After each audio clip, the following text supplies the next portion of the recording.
All right. New time, same group of guys. We decided to get on here a little bit early with the national championship game. National championship Monday is a big deal. We're definitely going to check that out. And we know everyone else is going to be checking it out. But we also didn't want to miss the opportunity to talk about what happened yesterday and Saturday. Chad? If you listen, if you say who is your daddy and what does he do, I will freak out on you. So that's not what I was going to say at all. What I was going Chad? to say was, a couple weeks ago, you said we'll see what happens on week 18. So I'm just waiting to see what you'll say now, because those were the words that you used after a performance a couple weeks ago that you lied. You went 0-2. So you asked me to say it about Brock Purdy a couple weeks ago, but I'm not insecure about my team, so I said it. But obviously you were. So can I please just hear it now? What do you want me to get? You want me to give him props? Okay, fine. Trevor Lawrence is our daddy this year. Does that feel better for you? Who's daddy? The Titans game in due time, and I'll have all my gripes and groans about it. That's all I needed to hear. We can move on. Perfect. All right, so now we can move on and keep going. We got that out of the way. I didn't think that I would get those words out of Kalen. So we're definitely happy to hear that. Lots to digest from yesterday. Biggest news, first and foremost, Hamlin is out of the hospital. He's at home. That's amazing. What a crazy recovery from 1 week ago. So we would be remiss if we didn't start with that. But there was a lot of stuff going on football related. I got lots of questions for you guys. I'm sure you guys got answers. We'll start off where we finished last night. And did we see Aaron Rodgers walk away from the NFL or the Green Bay Packers last night? Oh, the floor is yours, Josh. This is your conference, baby. It's a tough one. I personally think he's going to retire, but then again, he's that way going out against a loss to the Lions. I don't think happens. I think he's done as a Packer just based on the fact he came in there yesterday, and then Jameson Williams goes up, so can I get your jersey? No, I'm going to keep this one. I think that was his last game as a Packer. Yeah, big win last night for the Lions. So hopefully that knocked Aaron Rodgers out of our division and out of football in general. Liam, you're hilarious. He has no idea, by the way, which is even funnier. Yeah, no. So it was a weird ending, and I definitely don't think that he knew there was a camera guy so close to him when he said to, I think it was Jameson Williams that asked for the jersey, right? When he said, "No, I'm going to keep this one."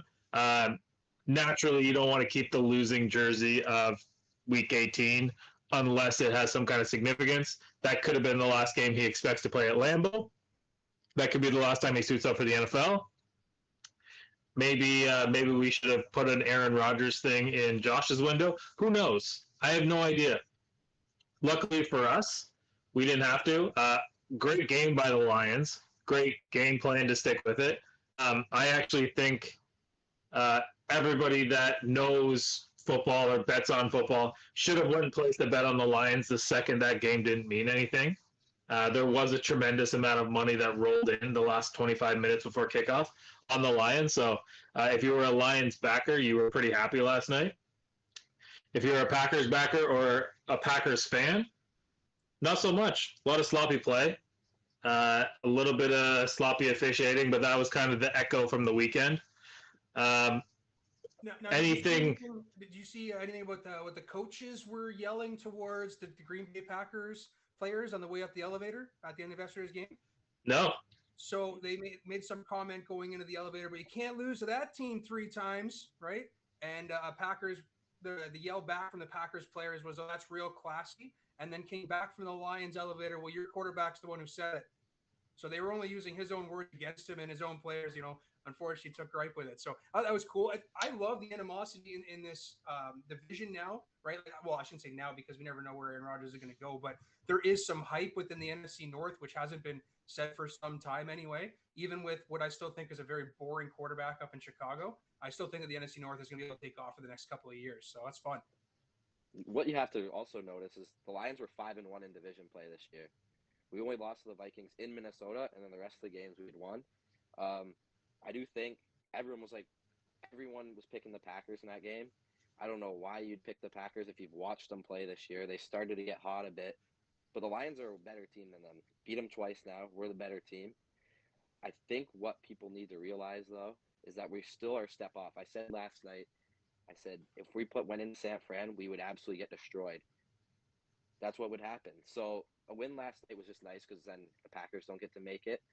But we're still a little bit off. But with this pick capital we have coming up, 4 picks in the first 2 rounds, I think we can really get our team a boost moving forward. Yeah, no. Go ahead, Dad, because mine's going to be a long question for Josh, so you go ahead first. So first off, the Aaron Rodgers situation. Honestly, I just want to know what they put in the water in Green Bay, Wisconsin for their quarterbacks, because I feel like we've all seen this story numerous times, even with the guy before Aaron Rodgers. So, like, what are they doing in that franchise that gives these quarterbacks this kind of privilege, I guess we'll call it? And I think Aaron Rodgers is done in Green Bay. I don't think he's done in the NFL. There's no way a guy with his attributes and his skill level, like, this guy's a 4-time MVP. People can love him or hate him all they want. The guy's a good football player. I think he demands a lot from his team, and without a guy like Devontae Adams, it showed. Like, that young receiving core, they were nowhere near where they were ready to be. I think he is going to go somewhere else. I don't know where. San Francisco does make sense because that is where he's from as well. And I feel like any team, especially a team like San Francisco, that upper echelon of the NFL, if you can get that one final piece, why wouldn't you? I don't know if they're going to roll with Brock Purdy. I think it's Brock's team or nobody else's, unless they're bringing somebody in. And another question, though, is for the Lions. What is Jared Goff's contract situation? Only because, like, there's no way I think they can draft a quarterback now. Like, he's proven he's good enough in that system.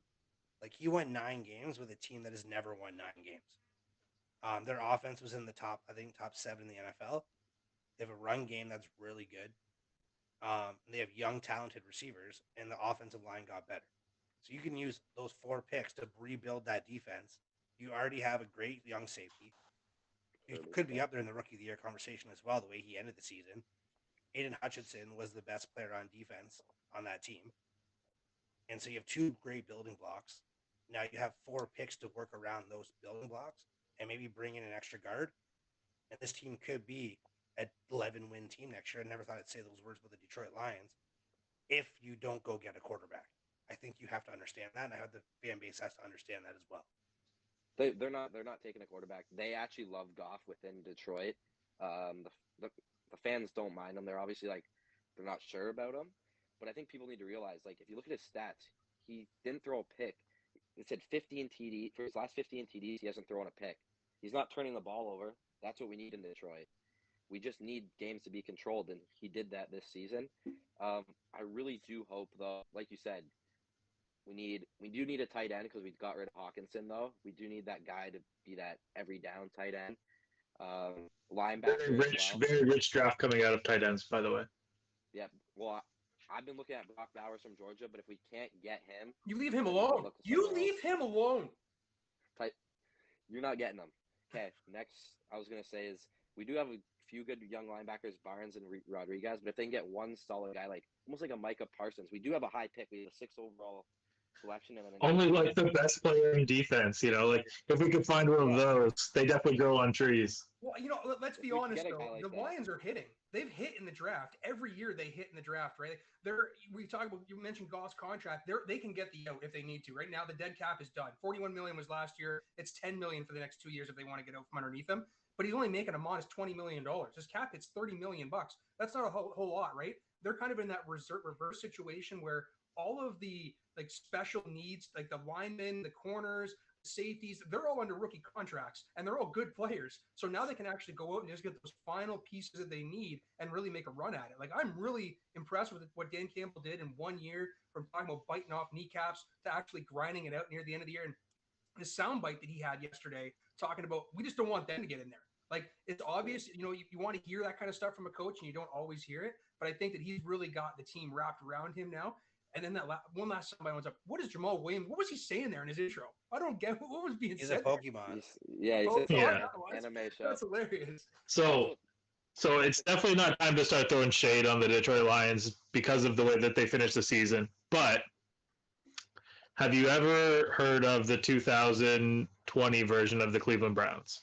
Because that was the next best team, and that was the team next year is our Super Bowl year. And right now, they're in the toilet.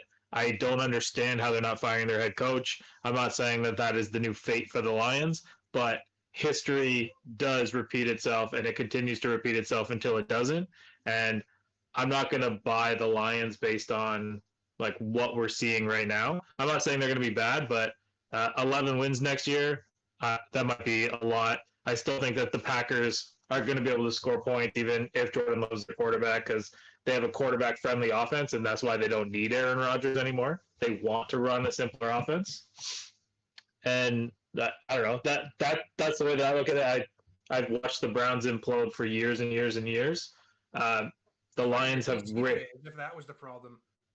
What's that? They fired their defensive coordinator today about an hour ago, as if that was the problem in Cleveland. Yeah, and they're trying to get their hands on Flores, which makes sense. But for Flores, I don't see him leaving anywhere to jump into a coordinator position. He's going to have to be a head coach or nothing. That would be my opinion. But Brian Flores is going to go to the team that Hugh, what was his name? The coach that was there, Hugh Jackson. Hugh Jackson made those claims against, and it ended not get anything. But he's going to go to Cleveland for that? I don't know, man. Yeah, Mike. Yeah, it looks like a PR thing. That'd be crazy. It looks like a PR thing. Like you don't want to be the person that you want to get some good press out there. You don't put out a report the second you fire your coordinator, but whatever.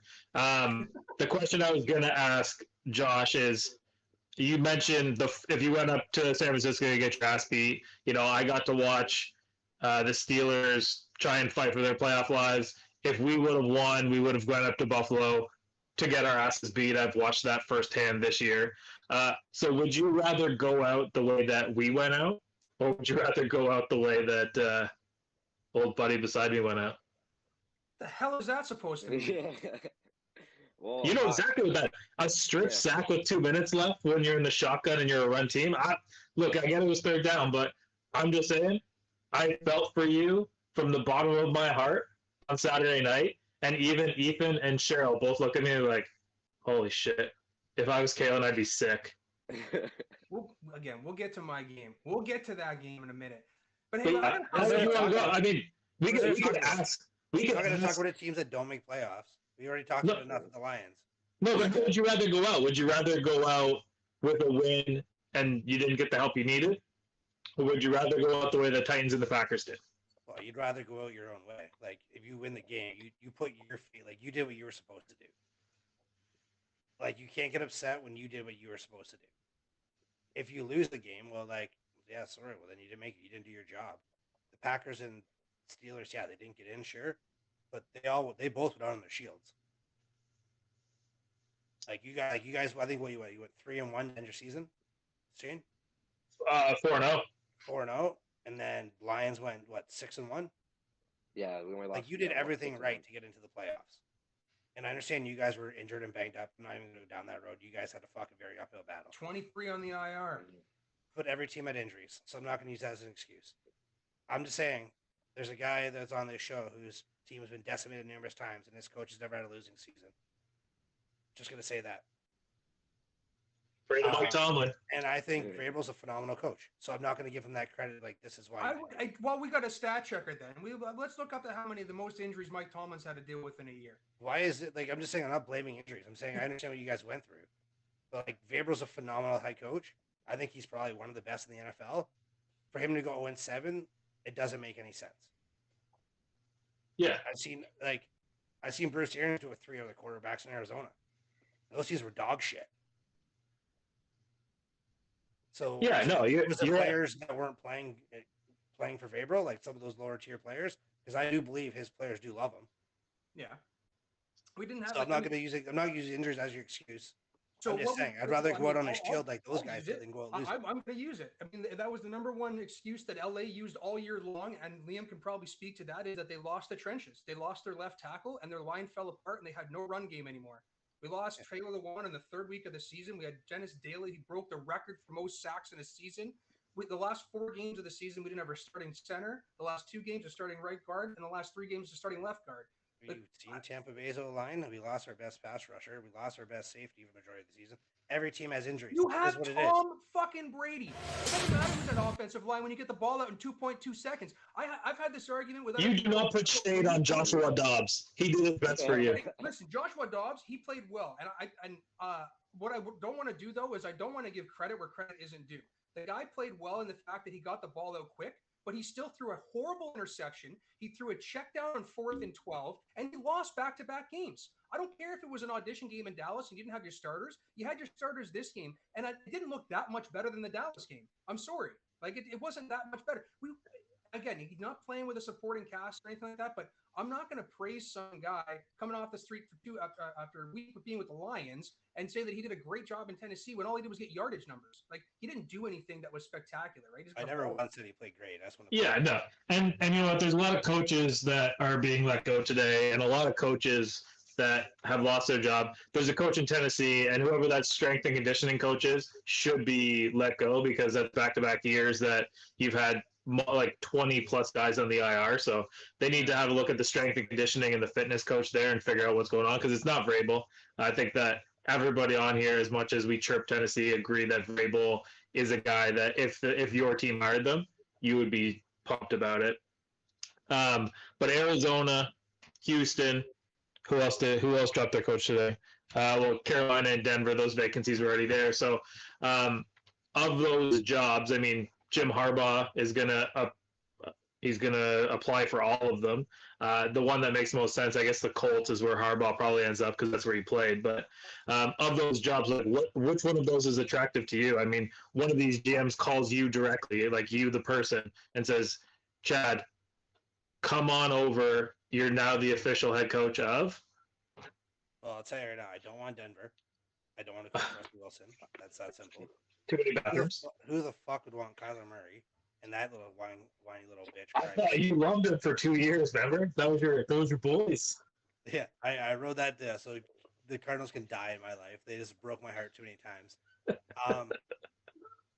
Unfortunately, there's no loyalty in Houston. They've shown that 2 years in a row. Right. And so I think you have to take the Colts job because you have a good pick. You have a running back. You have probably one of the best defensive players in football when he's healthy on defense that you can build around. The offensive line has good pieces. I wouldn't say it's a good offensive line. There's good pieces there. So you have a good draft pick. If you're an offensive-minded coach, you can bring in a quarterback that you can work with. Looks like CJ Stroud's going to end up there is what it kind of looks like. Or you might get Bryce Young. You're going to get one of the two. I don't know if there's a bad answer there. But yeah, there are those 4 teams, and I think Jim Irsay is going to stick with somebody. He had a very long leash on Frank. Yeah. And I think it's finally time that they have to realize you can't be bringing in veteran quarterbacks. Now it's that rebuild time. And you have a quarterback that you can get, and he's going to cost you nothing for 5 years. So let's get some pieces around him. Like I said, you got to have the run game. Jonathan Taylor's healthy. You have a couple pieces that you can work with. And I think that's where I would go. And you plan a dome, and you're in a shit division.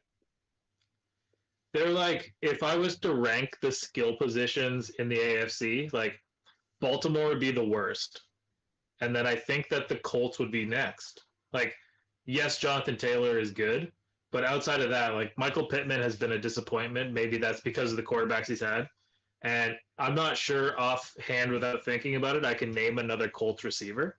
They have like 50 tight ends, and it seems like they're throwing to a new tight end every game, and they all seem like they can play. But again, I can't name any of them off the top of my head. I mean, that's your division, Kalen. You probably know some more of these guys. But, I mean, I think the Colts are in bad shape, and they absolutely need some help in the draft. And probably for agency if they have the money. I have no idea if they do. I would say so of those teams, it's from ownership. Yeah. It pains me to say this, but of those teams, I mean, I would probably have to say the Colts is the most intriguing one. You're a quarterback away in some position, in some regard on that team. You do have a decent defense. Shaquille Leonard that's there. You got a good defensive line. You got Quentin Nelson, and you got Alec Pierce. He's a big-bodied receiver. Hopefully, he can kind of come into his game in his second year. But you got the worry there is it's a double-edged sword, right? You got an owner that is making a push. He is sick and tired of losing specifically to Tennessee. He has made that known and been very proud or been open about that. But he is also like wanting to spend. Like he wants to win now, right? So if you're not making any move, if there's no growth in a year or two, like shit, you better get off the pot there. That's my big worry about that. And then like Chad, you did mention it's a shit division.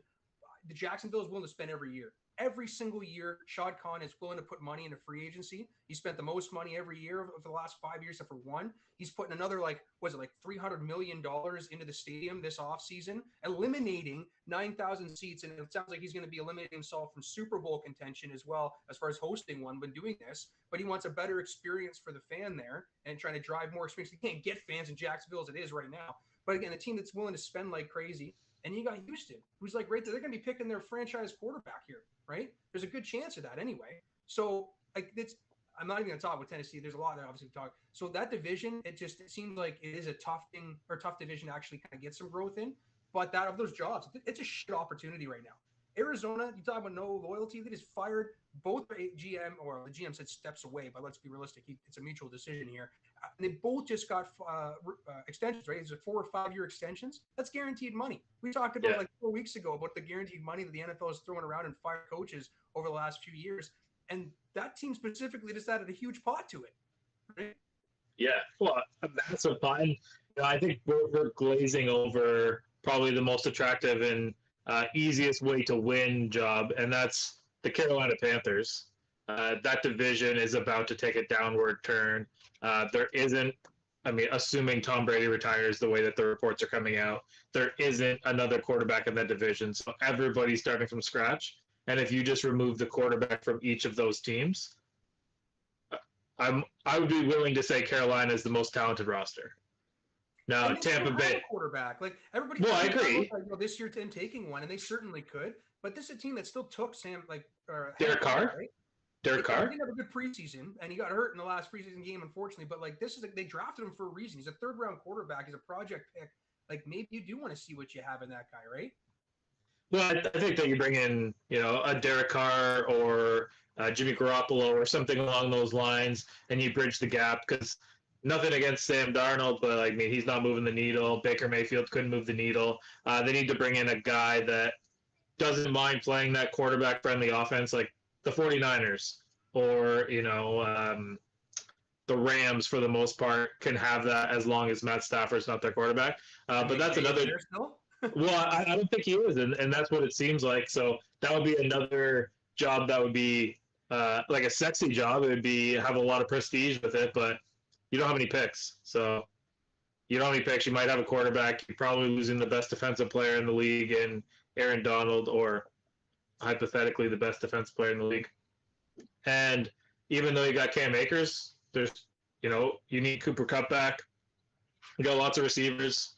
But without the picks, I just don't see how you rebuild there. And for McVay to say, I don't want to be here for a rebuild, maybe it's a little bit disrespectful to the players, but that, that's a topic for another show because we're going to have a lot of off-season ones for something like that. Well, when they started trading those draft picks, was there any one of us that sat there and said these guys want to be around for the rebuild? They were trading the rebuild the fuck down the road, right? They were going to get 2 more winning seasons hopefully out of it, and when the rebuild came, they were just cashing check and going down to Fox. Well, doing, right? They built it for now. They spent all that money on the stadium. They had to put something in it. They got the Super Bowl. You had to put the team that could get you there. You did it. They're hosting the Natty tonight. When was the last time a national championship game was outside the Georgia Dome or like New Orleans? You know what I mean? Like maybe like Raymond James Stadium would be a place that you would have the national championship game, but like outside of one of those big dome stadiums, no one's getting it. And now it's going out to LA. I'm not going to say that this is the first time it's happened, but when was the last time the national championship was decided in California? Like by the Rose Bowl. Yeah, BCS time? Yeah. BCS, right? Yeah. But that would have been the Texas and USC game, right? Yeah. Okay, what year was that? Or was it? No, it would have been when Colt McCoy got hurt. That was the Natty? That was it was that one, yeah. I don't yeah, you're right. It's hard to live up to that USC Texas game. Everybody's playing for second when it comes to college games on something like that.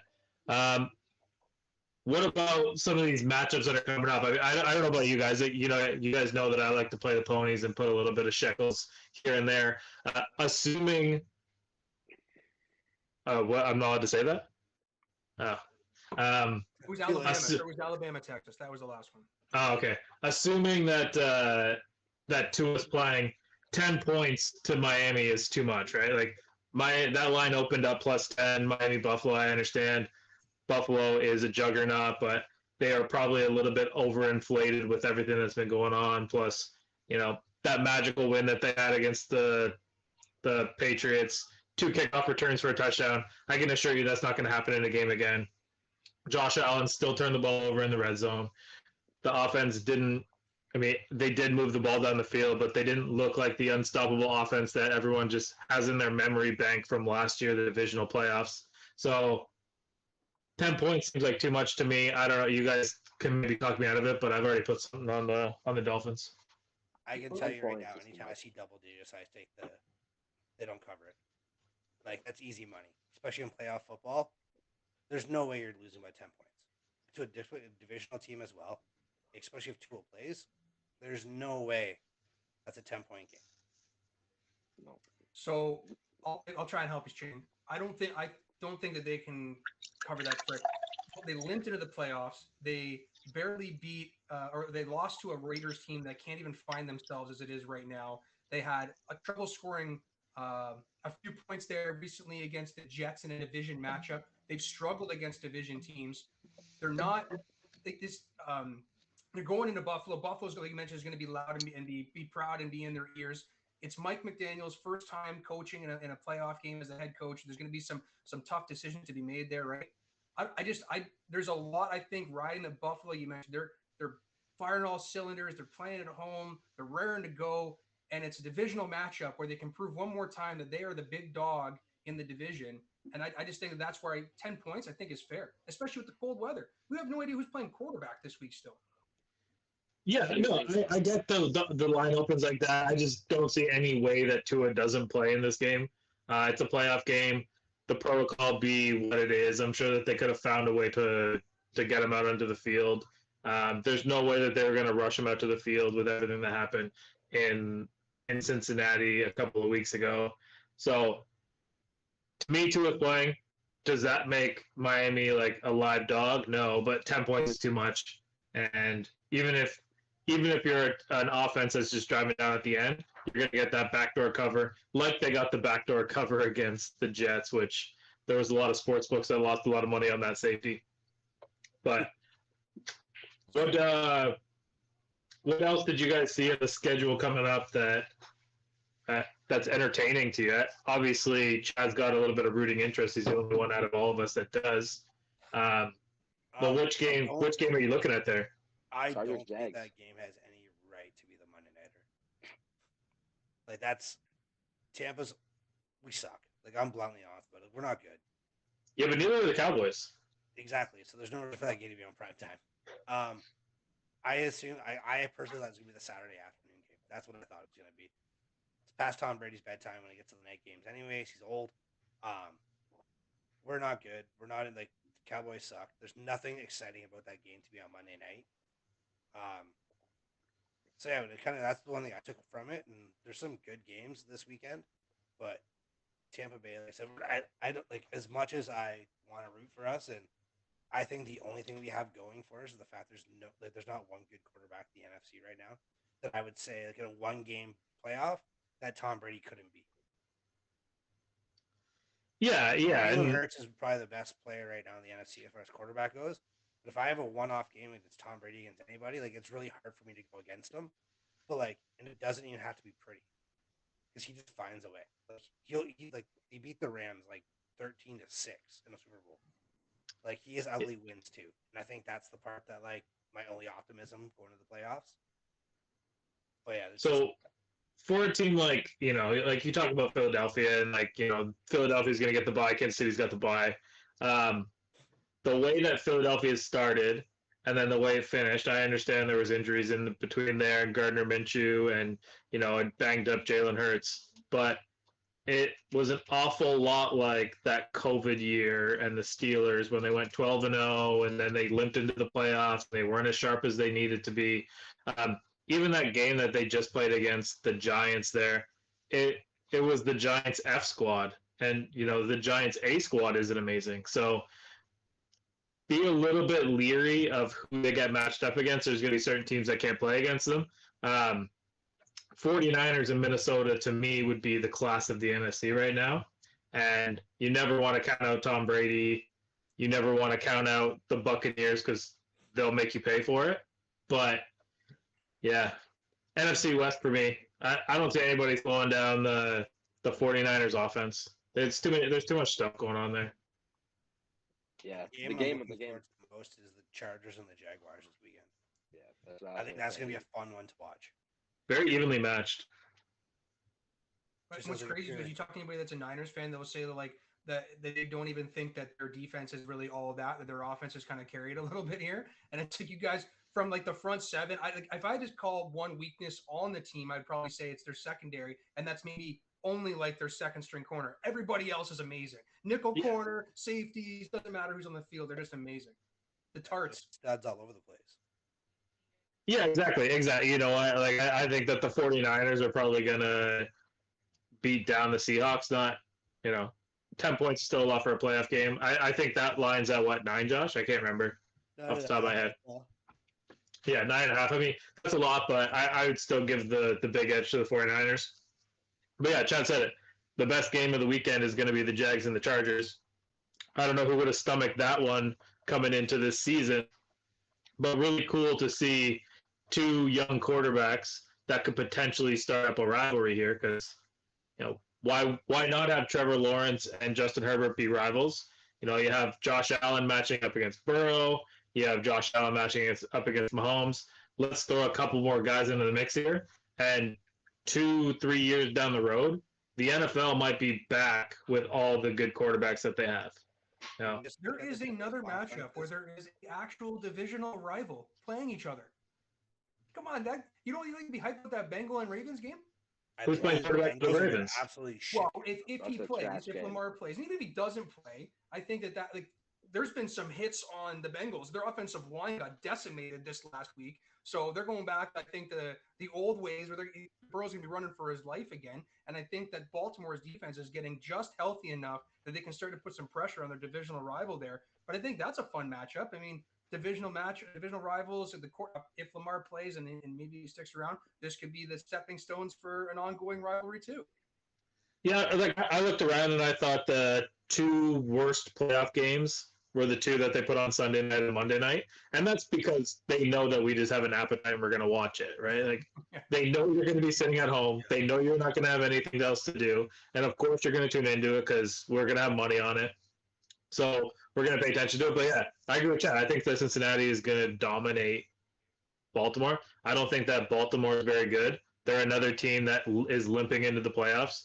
They eked one out against the Steelers, but if not, they'd be going in on a 5-game losing streak or 4-game losing streak. I can't remember off the top of my head. Even to the point that they started Anthony Brown. I mean, the Oregon Ducks didn't even like starting Anthony Brown.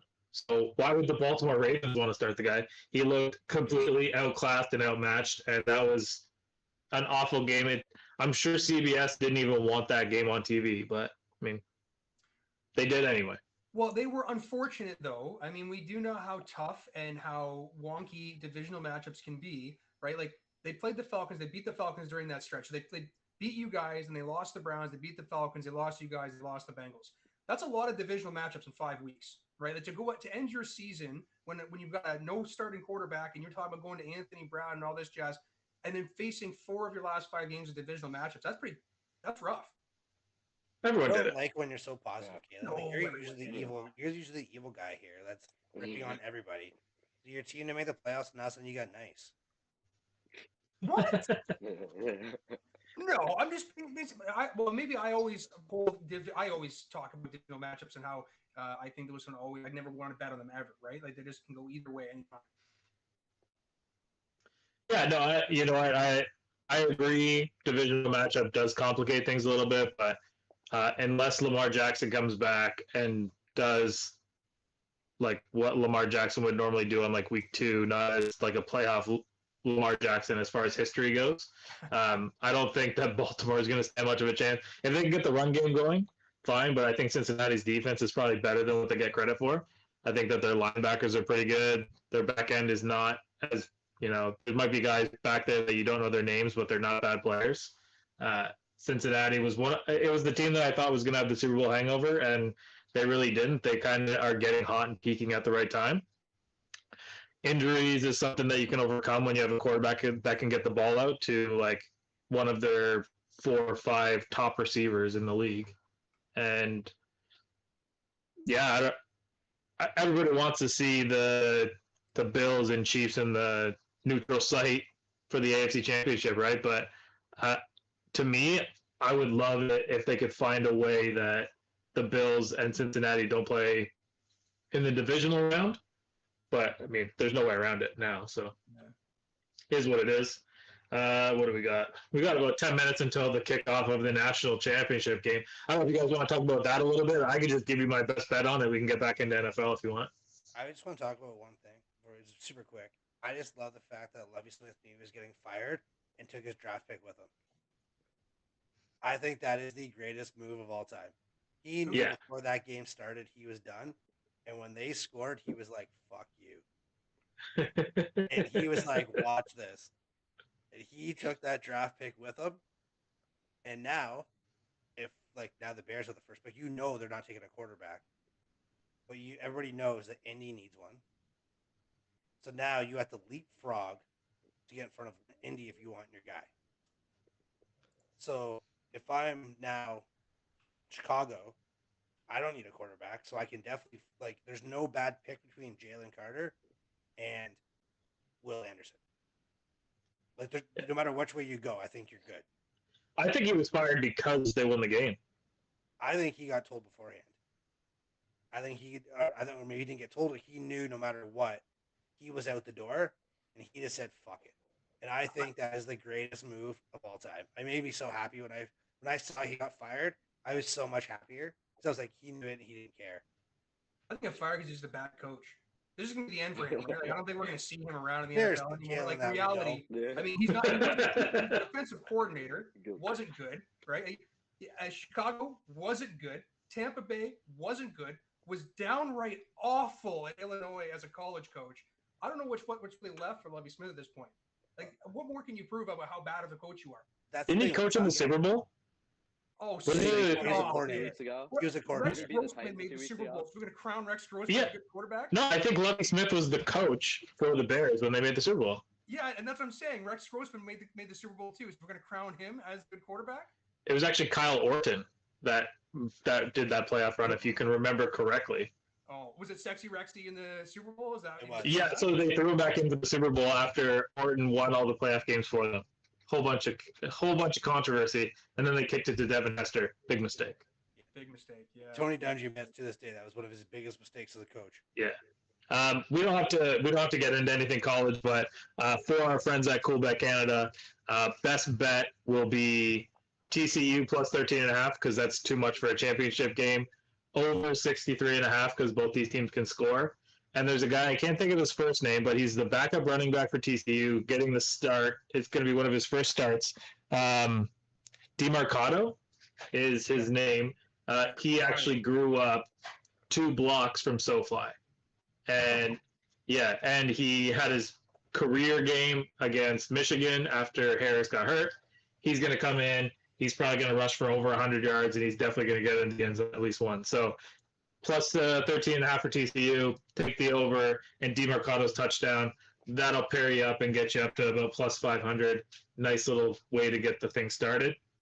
Now, we can continue to talk playoffs, or we can talk about how old we are. And I'm going to tell you guys what I mean by this. And we don't even have to focus on this, but the College Football Hall of Fame got announced today.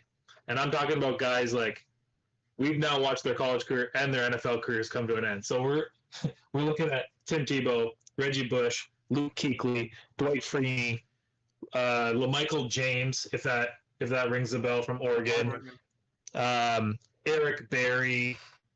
Like, man, there was 18 guys, and I knew just about all of them, and we watched all of their college career, all of their NFL career, and it's like, wow, this is really like that point where, you know, you would have heard somebody be like, oh, yeah, I remember watching him back in the day. Like, we are now at that point. Where's back in the day? Yeah, we watched these guys back in the day. How sad is that? How long do you have to be removed from college football to go to the Hall of Fame? Has to be a while. I mean, Tim Tebow and Reggie Bush would have, like, I get that Bush might have been held back because of like the violations, but Tim Tebow One of was the like greatest college football player of all time. and he was straight edge. Like you probably got to be out for like 15 years or something. Maybe I'm just It's in there already. I don't get why he is in there. What's that? Tim Tebow. I don't get why he's in there. Like, Did you watch if his he college wasn't on career? a team like Florida with the fan base and the SEC that they have down there, if he was in a Pac-12 and did the exact same stats, would we be talking about this with him? He'd be Bo Nix. Yeah. Is Bo Nix in the Hall of Fame? He might be one day. Not yet. Might be. Yeah, maybe after. He had 23 rushing Maybe after touchdowns next in year. the season. That's absolutely insane for a quarterback. I think he had 52 touchdowns that total year or whatever between passing and rushing. But like, I just don't get the hype. You were like a third tier quarterback, second tier in college. But 130 touchdowns I in get his it. career. It's a lot. Again, if you put him in any team that didn't have an SEC fan base, I just don't think that he would have the hype behind his name that he does. So Well, half his Look team. how clean his reputation is He was too. the captain of that team in Florida. Like that team was Yeah. straight crooks. Yeah, You got to give him something. yeah, Caleb. Look at that He roster. wasn't Like, preaching well enough, was he? no, look at that roster. He is like a straight edge. Like he is literally the messiah of Florida, and all of those other guys were just a bunch of like thugs. But if you look at that roster and you start adding up jail sentences, like There's a couple It- of it almost gets to the point where it's like not funny anymore. But like it's still funny. Yeah, I don't know. Maybe you're right though. Those names that you're dropping, it is crazy to talk about age. Like a friend was talking about Joe Thomas's name for some reason for him that hit home when his announcement with the Hall of Fame was. Man, we are old. Like this is it. Yeah. I'm talking to kids about seeing Michael Vick play, and they barely have even seen highlights of this. You know what I mean? Like it's crazy. Right. They won't even I'm play one of them. 2001 Madden because the graphics aren't good enough. What, yeah. Well, couldn't. when Malika, got drafted and he wore number 7, I made a comment how like this is going to be Tennessee's Michael Vick, and somebody's like, "Yeah, I heard he was pretty agile, pretty mobile. He kind of set the tone, but I never really seen him play." How is that not the first person you look up? The original scrambling quarterback of that era, right? It's a different world. Different world. But anything else? Anything else to tie up for the playoffs, or do you guys want to spend the last 2 minutes talking about this college final? You guys can pick a winner if you want. Max Duggan over 31 and a half rushing yards. That's all I'm going to say. Yeah, Go I ahead. love that too. I think that Duggan's going to be running for his life tonight, so I could see that. So you think this is a Georgia beatdown or what? I just think that as a team, they are just so more depth-wise, like across the table. It could take one bad play by a player on TCU to completely flip the script, or there's so much to Georgia from top to bottom that they're just unbeatable, I think, in this game. I do think that your 13 is, or was it the spread 10? Was it 13 and a half. 13? That's ridiculous. You're right, for a championship game. But I do think that Georgia is going to have their way a little bit here in the trenches against TCU. So value-wise, at a plus 480 on the money line, TCU is right there. They have found ways to win games. They have come back over and over and over again. They've been losing big games too. And they find ways to stay in them, and they find ways to win in the fourth quarter. I'm not saying they're going to win a game, but if you're looking for a value pick, a plus 480, that's something that's worth just, A little sprinkle. just put a little salt on that, That's all we can say. But I wouldn't go big on it. But you can really hedge your bet really good right there. Yeah, and like one thing about like college football, everybody has told TCU all week about all the first round picks that are on Georgia. I think that there's probably only one first round pick on the TCU team, and that's a receiver named Quentin Johnson, which ironically, I watched the game against Michigan and thought, wow, this guy should be on Tennessee.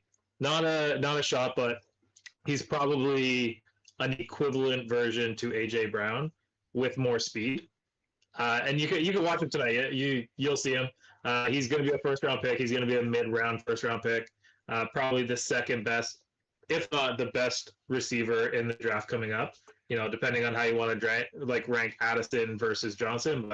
But as far as like size go, he has like freak attributes that you can't teach somebody, and the guy's unreal. So I think that the TCU guys have heard about it all week, about the Jalen Carters of the world and the Brock Bowers of the world, and Stenson Bennett the 15th, that his parents probably had to buy his scholarship into Georgia, but he's a Disney story with curly little hair. Don't be surprised if TCU wins, man. They were a 200-1 odd going into the season, which is the longest shot for anybody in the college football playoff history to make the playoff, let alone to be in the championship game. Nobody gave them a shot against Michigan. They controlled that, and they got ahead. They have a quick offense, and they can score in bunches, and their defense is better than we gave them credit for, because they played in the Big 12, and we just assumed the Big 12 sucked at defense.